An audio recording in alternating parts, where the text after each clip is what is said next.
Gavin Newsom and Karen Bass have already proven their incompetence and poor leadership during the Los Angeles wildfires.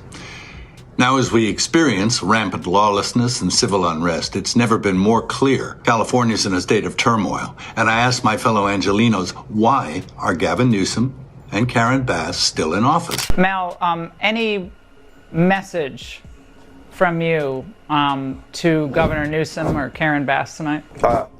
Spend less on hair gel.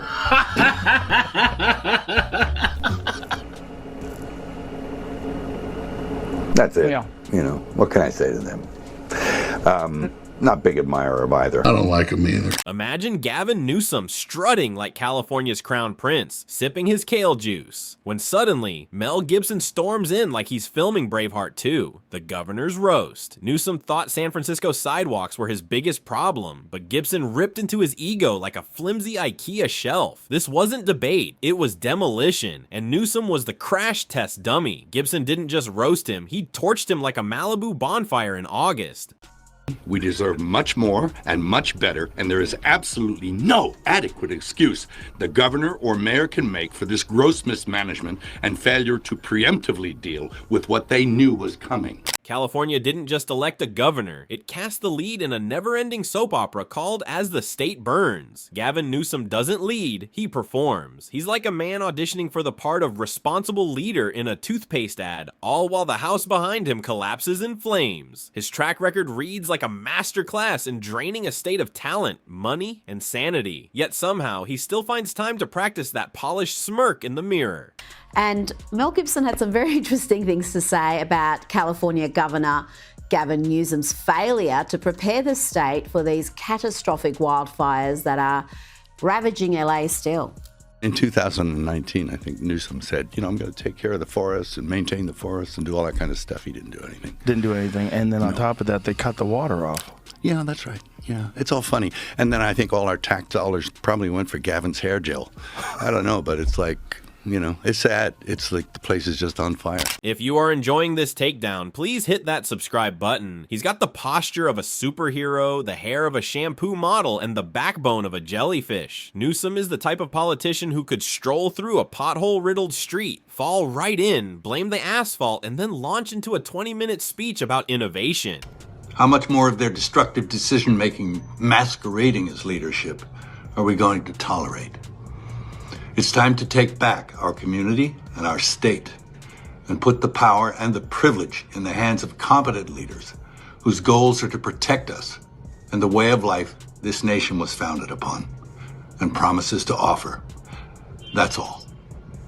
Look at the homeless crisis. California pours in billions every year, yet the streets resemble a dystopian movie set. Like the director keeps yelling, more chaos, more despair. Newsom shows up for the cameras, nods with that solemn face, and announces another shiny initiative that sounds just like the last one. But the tents stay, the encampments spread, and downtown San Francisco feels less like Silicon Valley's neighbor and more like The Walking Dead, live edition. Meanwhile, businesses are fleeing California faster than Mel Gibson from an open mic at an award show. Elon Musk packed Tesla off to Texas, and small businesses, strangled by absurd taxes and crushing regulations, are bailing like passengers on a sinking ship. And there stands Gavin, acting stunned as if he can't imagine why people wouldn't want to pay $20 for a salad and 15% in state tax just to endure rolling blackouts. Now, a lot of people have been coming out and calling out, you know, Gavin Newsom endlessly, and the biggest one of all is Mel Gibson. We all know that he is a very big, open critic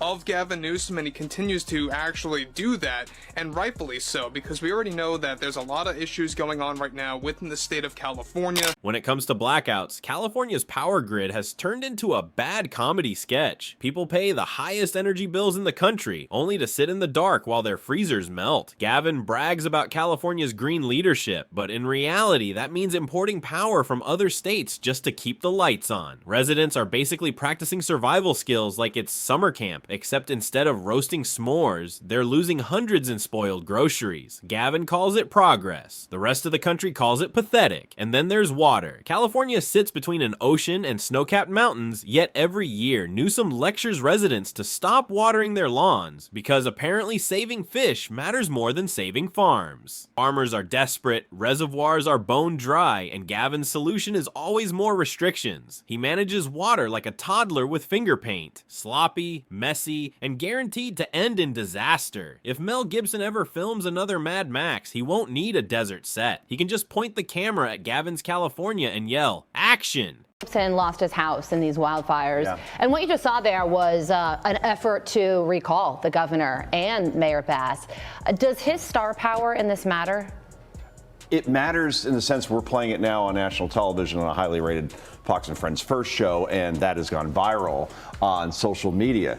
And meanwhile, the same day that Mel Gibson says what he says there, and he's correct on so many things as far as the management of wildfires, Gavin Newsom's approval on the handling of the wildfires is only 30%.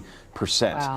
And then came the infamous pandemic fiasco. Millions of Californians were locked down, businesses boarded up, kids stuck on glitchy Zoom calls, and Gavin Newsom decided the rules didn't apply to him. While families canceled weddings, funerals, and holidays, the governor was out whining and dining in Napa at one of the priciest restaurants in the country. It wasn't just hypocrisy, it was hypocrisy served with foie gras. He became the poster boy for do as I say, not as I eat. Schools haven't fared much better. California, home to Silicon Valley and some of the richest districts in America, still manages to rank embarrassingly low in math and reading. And crime, it's a punchline. Mobs raid stores in broad daylight, arms full of stolen merchandise, while Gavin insists everything is under control. Under control for who? The thieves. Walgreens and Target are shutting down locations because theft is treated like a parking ticket. Residents can't even buy toothpaste without asking an employee to unlock a glass cabinet. But Gavin pretends it's all fine. He's practically turned California into a real-life video game. Grand Theft Shopping Cart. And Governor Gavin Newsom and LA Mayor Karen Bass, well,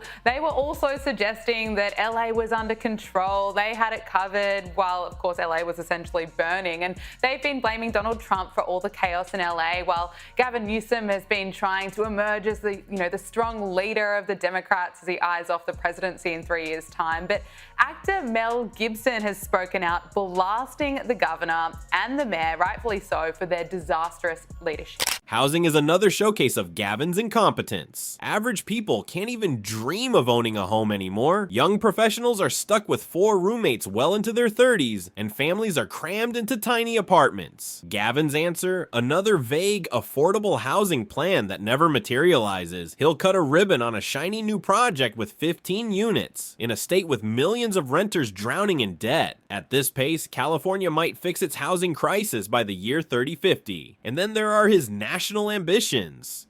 Gavin actually thinks America is longing for the whole country to look like San Francisco, because who doesn't want to step over needles on the way to buy a $9 latte during a blackout? He struts around like he's auditioning for president, but in truth, his reel is nothing more than a blooper compilation. Making him commander-in-chief would be like putting the captain of the Titanic in charge of the Coast Guard. The funniest part? His talent for spinning failure into applause. Gas prices hit record highs. He calls it leadership. Wildfires rage out of control. He calls it innovation. Crime spikes. He calls it progress. Gavin could fall face first into a pothole and declare it a bold infrastructure initiative. Californians don't need excuses. They need power, water, housing, safety, and working schools. Instead, they've got a governor whose greatest skill is styling his hair. If I were giving the governor advice, I'd say, don't be so overt that people can see the wheels turning.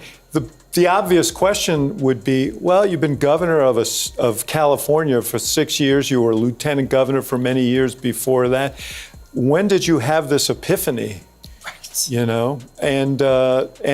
And the answer is when he found that the Republicans could weaponize the issue. And then there's Gavin's Hollywood attitude. He treats politics like a red carpet event. Everything's about posture, lighting, and the perfect shot. Meanwhile, real problems pile up like trash on the streets of LA. He runs California like a bad Netflix show. Expensive, overhyped, and canceled by the audience halfway through. He's the poster child for double standards, railing against big oil while cruising in motorcades, preaching about climate change while jetting to photo ops, and scolding inequality while sipping Cabernet and mansions that make Versailles look modest. He's not a governor, he's a brand ambassador for hypocrisy. And then come the wildfires. Only in California can millions of acres go up in smoke. Families lose everything, and Gavin still show up acting like Smokey the Bear's less competent cousin. Every summer, Californians brace for fire season like it's a Netflix release. The state burns, homes vanish, and Newsom takes the podium with that rehearsed look of concern, basically saying, "Don't worry, I'll hold a press conference while your house turns to ash." Instead of focusing on forest management and real infrastructure, he throws billions at pet projects and blames climate change as if it's a magic shield against criticism. Fires rage, people evacuate, and Gavin struts out looking like he's posing for a GQ cover. Priorities, right? We have to do a better job. We need competent, good governance. Now, that doesn't mean you can't criticize the governor of California for, I think, some very bad decisions over a very long period of time. I mean, some of these reservoirs have been dry for 15, 20 years. The fire hydrants are being reported as going dry while the firefighters are trying to put. And then there's California's budget. Billions pour in from some of the highest taxes in the nation, and somehow the state is still broke. Newsom manages money like a toddler with Play-Doh. It looks colorful at first, then half of it vanishes while the rest is mashed into the carpet. Every year they announce a surplus, and every year it evaporates into thin air. No one knows where it goes. Roads stay cratered, schools underperform, crime spikes, and Gavin smiles as he declares another historic investment. At this point, historic just means spectacularly wasteful. If California were a movie, it'd be Money Pit 2, Sacramento Edition. Next, the environmental crusades. Newsom wants to ban gas-powered cars by 2035, which is laughable when California can't even keep the lights on in 2025. Imagine plugging in your brand new electric car only to discover the grid collapsed because everyone else had the same idea. It's less a plan for the future and more an audition for Survivor Los Angeles. The irony? The same state that scolds the nation about carbon footprints ends up importing coal power when demand spikes. Newsom sells the fantasy of a green utopia, but reality looks more like a middle school science fair project gone wrong. And then there are his beloved regulations. Gavin regulates everything except his own ego. Want to build a house? Prepare to slog through permits, fees, reviews, zoning hoops, and endless red tape. By the time you finish the paperwork, your kids will be applying for retirement. Meanwhile, Gavin acts stunned when housing collapses and rent skyrockets. He's the guy who builds a 20-foot obstacle course, watches you faceplant, and then lectures you about resilience. And look at Gavin Newsom. He tried to do this, was it a radio show or podcast, whatever he tried to do. Now he's busy trolling on social media, and it's cringe, it's falling flat. I'm sure they'll come after me now, who cares? Because Donald Trump is one of one.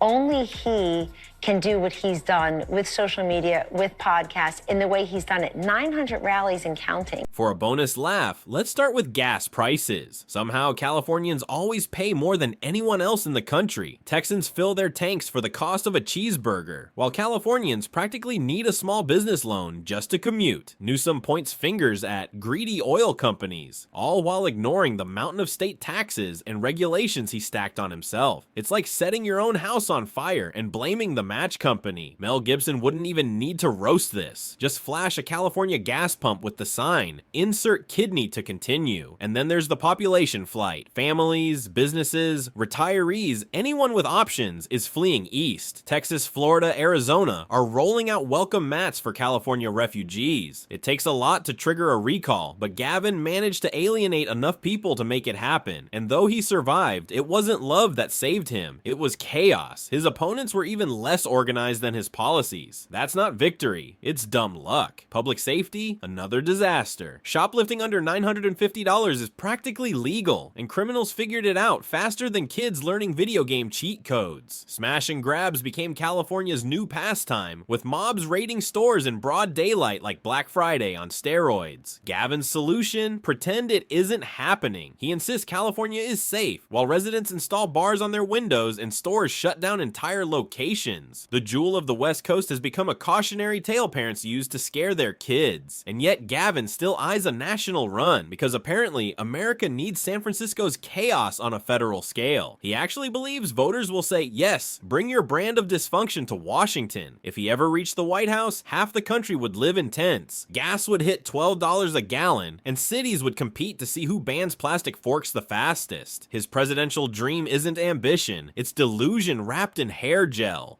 It's curious. We see a lot of the cities that that you can't conceal carry, or it's extremely hard to get concealed carry, or you know, California being one of them, Illinois, New York. I mean, do you think that everyday citizens carrying a gun reduces crime or increases crime? I think the evidence suggests the opposite. It increases the likelihood of a gun death. Here's one more irony. Gavin loves bragging about California leading the fight against climate change. Meanwhile, wildfires spew more emissions every year than millions of cars. His policies don't stop the flames. They practically feed them. He bans plastic straws, but lets forests burn. That's like bragging about using a paper bag while tossing Molotov cocktails at your neighbor's house. And through it all, Gavin's #1 skill is presentation. He's not a governor, he's a stage actor. Every crisis becomes a chance to step in front of cameras, tilt his head just right, and deliver a speech that sounds like it was written by an unpaid intern with a thesaurus. Californians don't need a stylist, they need a leader. But Gavin treats Sacramento like a film set and the people like extras. He's the first governor to run a state entirely on good lighting. He thinks he can pose, smile, and deflect his way out of reality. But reality doesn't care about his hairline. Reality is tents on sidewalks, soaring prices, endless regulation, collapsing infrastructure, and a middle class packing up U-Hauls. If Mel Gibson ever roasted Gavin, he wouldn't need theatrics, just a mirror, because Gavin's California is already the punchline.